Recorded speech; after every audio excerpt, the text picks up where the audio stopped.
What's up, guys? I'm Drew with Comics Elite here with Kyle, not Kevin. So here we are, the top 10 of the week. Yay! Yeah, excited Kermit. All right, so I have 10 and an honorable mention. I have 7.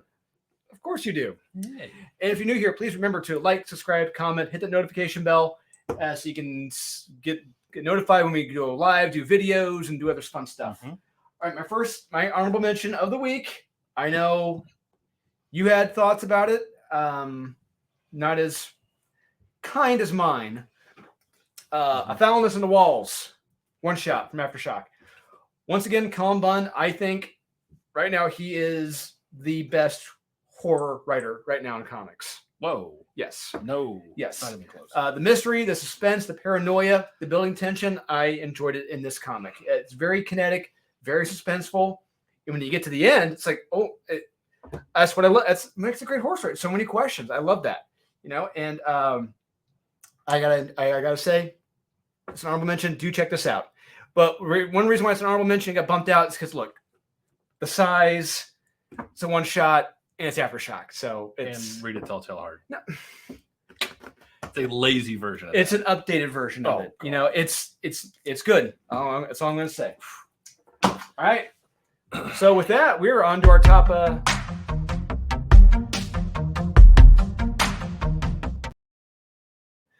my number 10 book of the week is Spider-Man: The Lost Hunt, number 4.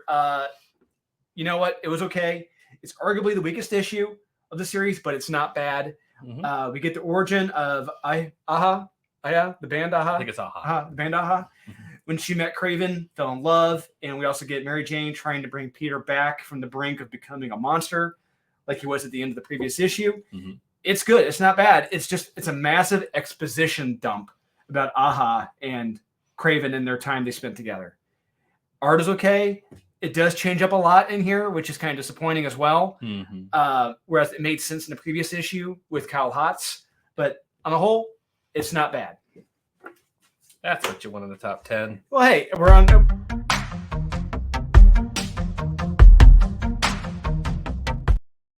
Number 9, I got Shirtless Bear Fighter 2, number 7. Final issue. Yeah. Will humanity survive? Will Shirtless Bear Fighter forgive his mother? Will Shirtless survive? Will there be flapjacks to enjoy? You got to read to find out. It's a solid conclusion to the series, solid wrap up. Please do check this out. Quick. Because if you say anything about it, it's going to spoil it, because it's the cliffhanger. It's the ending. I don't want to spoil anything about it. And with that, we're on to number...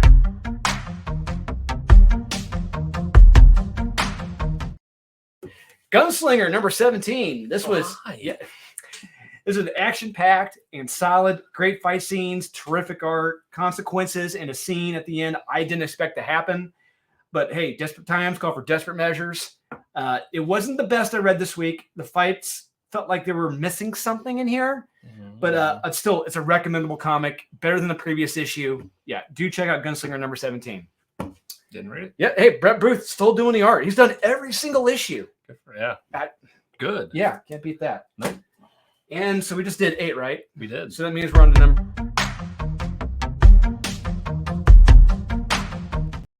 number 7. I got Batman Beyond the White Knight. Whoa, how about that? So it all ends here. This was the issue. It's over. Spoiler alert. Yeah. Cover. We get fights, Batmobiles, Jokers. We got Thunder Thighs Robin, explosions. Mm-hmm. There's some great stuff here, as well as a mind-blowing cliffhanger. And I didn't think that was going to happen. Mm-hmm. After some of the conversations I had with parties behind the scenes, I'm not going to say who, it sounded like what they were leading to was not going to happen. Mm. But it looks like, hey, it is, but it's going to, but after he does another project, which I cannot wait to read.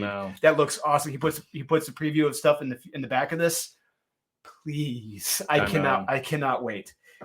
You guys got to check this out. If you've been reading it, solid ending to this. Yeah, it's fun. I liked where it went. I like where it's going. I like how he kind of wrapped everything up. Yep.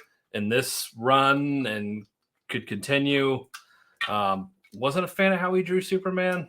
Well, when we talked to him, we talked to Sean about this about 3 or 4 years ago at this point. Mm-hmm. He told us this was going to be his plan. Yep. We knew about this ahead of time. Oh, yeah. But from what I distinctly remember, he said Superman was going to be effectively a kid, younger. So this is a young Superman. Yeah. Just a little weak looking. Looks a little effeminate. Well, no, I think he's still a young. He's a younger kid. He's not muscle. He's like Superboy. Superboy wasn't that muscular, so he's just beyond Superboy at this point. So. Yeah. Oh yeah. Well, it's on the cover. Shit. It's on the cover. Yeah. They didn't. Cat's out of the bag. Yes. It's still good. Yeah. It's still fun. Absolutely. I still recommend it because he looks very young in the cover. He does. Yes. Yeah, he does. All right. With that, we're on to number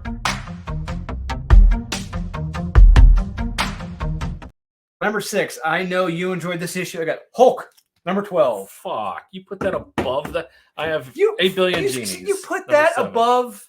Yes. You put that. You put that in a top 10. Explain yourself. You explain yourself. This was good. I was shocked. So this Hulk planet wants to extract the Bruce Banner from Hulk's mind, which has tripped an alarm to Leonard Samson, which has him needing help from Doctor Strange. It's like, okay, cool. I go with that. No. But we also see that there's another element in the mind, one that may have taken the persona of Titan. It's like, okay, I can go with that as well. One that wants to take control of the monster. Yeah, so this was good. Solid art as well. I see what Ryan Ottley is doing. I mean, he's doing I hate to say the Lord's work, but he effectively is trying to make sense of a story that wasn't making sense and trying to bring it to a logical conclusion. What he's doing, what he's setting up, it is making sense. So I am enjoying that. I got to give this a recommend. It is starting to make sense, and it's good art too. Great art. Got to cut out that tumor. No. Cut it out. Explain yourself with 8 billion million genies. Hey, Charles Soule and Ryan Brownie this is good. I really like it. I like the characters. I like the time jumps.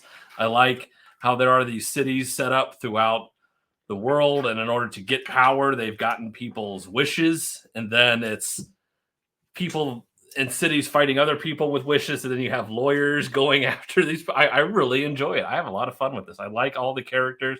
They all feel very different, and there's actual stakes to this, and some heartfelt moments with some of these characters that when you've lived your entire life and you're older now and you still have your genie, it's like, well, yeah, well, what do I need to do now? I've lived a full life. I'm happy, and these are questions that are important and it should be asked at some point in your life. So yeah, I really liked it. I'm having a lot of fun with it. One issue left. This did feel like the end, though.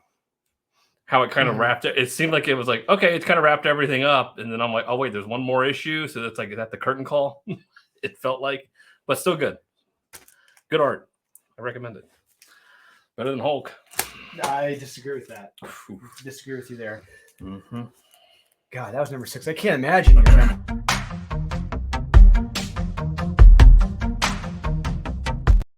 Number 5, I got I Hate Fairyland number 4. Shirtless Bear Fighter 2. Let's finish my thoughts on Shirtless Bear Fighter. The end, a lot of fun. What's going to happen with Shirtless? Is he going to be able to save the day? Or will he fail? Because he's a huge, embarrassing failure. We don't know. It's interesting to see. I didn't want it to end. We may get a 3. I don't know. Volume 3. Maybe, but it took a few years for that to come out. Yes, it did. I forgot all about it when this came out. So who knows? But a lot of fun. I strongly recommend both volumes of Shirtless Bear Fighter. All right, I got I Hate Fairyland number 4. So this comic, wow. So our heroine Gert, she takes a bath and it gets crazy, hilarious, and insane after this bath. By the end, I am legit laughing. By the end of this, I am laughing. This was legitimately funny, and I cannot wait for the next issue. Wow, cannot wait. Yeah, I won't spoil what happens because by mentioning something in this besides the bath may spoil it. I don't want to. It is. Do know this.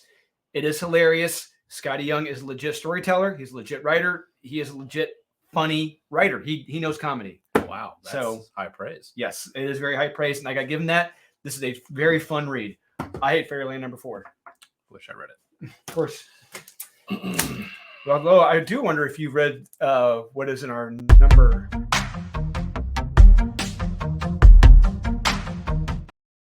Number 4, I got Torrent number 1. Jesus fucking Christ. I have Gunslinger 17. Jesus Christ. Did you read that? Yes, I did. Explain yourself in Gunslinger. Do I need to explain this? It's Yes. Gunslinger and Brett Booth on the interiors, and it's fucking badass. I will. This was surprisingly good. Torrent number 1. I enjoyed this. We have a female superhero who's training a new kid hero, and our female heroine is a mom, has a family and a home, but before you know it, it looks like her world may be crumbling down. Everything may be gone. I won't spoil what happens, but this was action-packed with legitimate consequences and stakes. This is a recommend. You have a legit writer working on this. I think Mark Guggenheim. Yeah, this is a terrific first issue. Please do check this out. Was this an advanced reader copy? No, it was not. But please do check this out. Torrent number 1. This is a legit good comic from Image this week. Good. I halfway agree. So Gunslinger 17, again, continues to be awesome. A lot of fun. Brett Booth again on the interiors. Thank God. So we have an epic showdown battle with Javi and of angels and all this going on. And it's brutal. I mean, it goes on for a while, the fight, and it's actually really good. I'm curious where this is going to go. Yeah, I don't know. I have no idea. Don't want to see what at the end of this. I don't want to spoil it, but where it goes, I'm like, that's interesting. Did not see that happening. And this just continues to show why Gunslinger is the best Spawn book, and why if you're a fan of Spawn, you have to be reading this and this alone, because this is the only one that's exciting and fun and has stakes and feels like a character that goes through the ringer and then learns things and has to adapt and overcome. It's like, you don't get that in any other Spawn book. No. It's just a lot of standing around talking. And this one, it's the exact opposite of that. So love it. Cover's a little goofy, but that's fine. Yeah. Still solid recommend for Gunslinger. Yeah. Man, if that was your number 4, I can't imagine what was your number.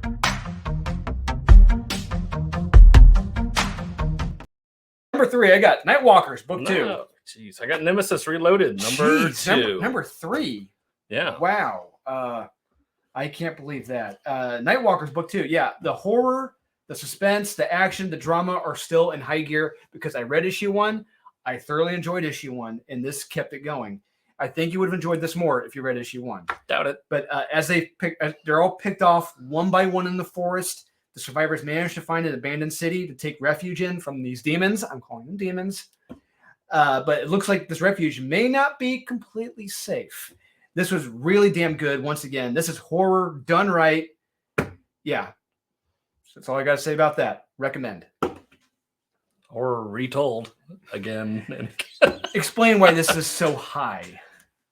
Because it's good. Yeah. It's high. It's high on the list. Right. Or low on the list. Or wait, whichever one's the bad one. Explain why it wasn't good enough to be in the top 2. Oh, top 2 or top 1.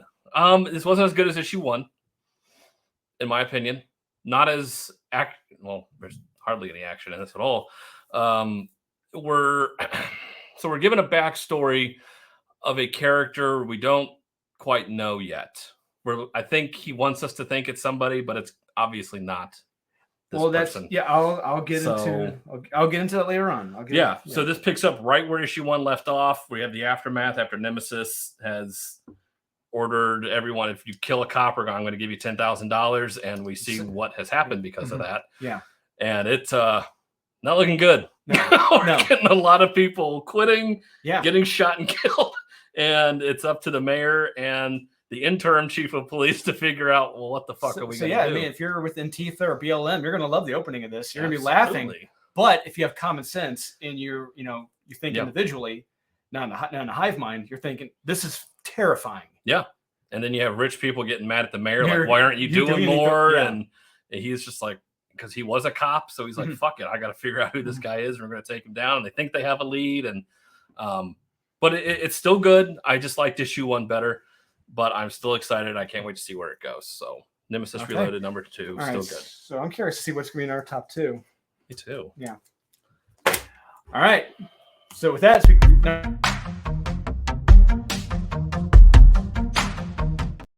number 2, I got Nightclub, number 3. All right, I Hate Fairyland. Okay. Number 4.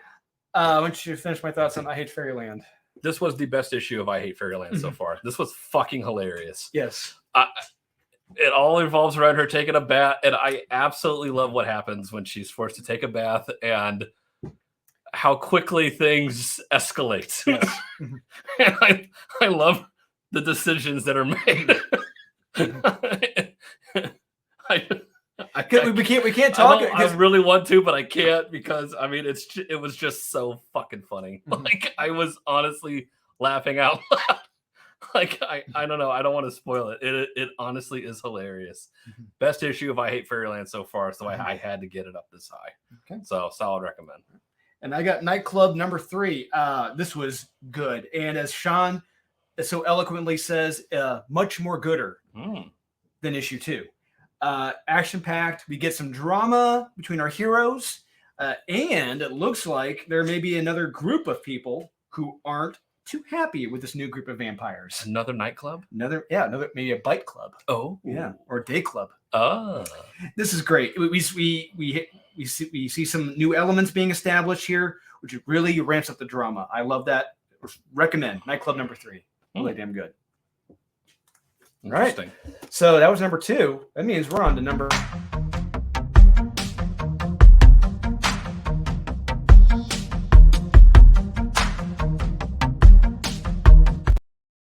I got Nemesis Reloaded, number 2. Nightclub number 3. Mark Millar. There we go. How about that? You gave him your number 1 and 2. Yes, yeah. Wow. Hey. So I'm gonna finish my thoughts on Nemesis Reloaded, number 2. So I'll say if you're with Antifa or BLM, you're gonna love how this comic opens. Hell, you're probably laughing at the opening of this. But if you're, like I said, if you're an individual with rationality and common sense, you're gonna be terrified by this because it is terrifying and horrific.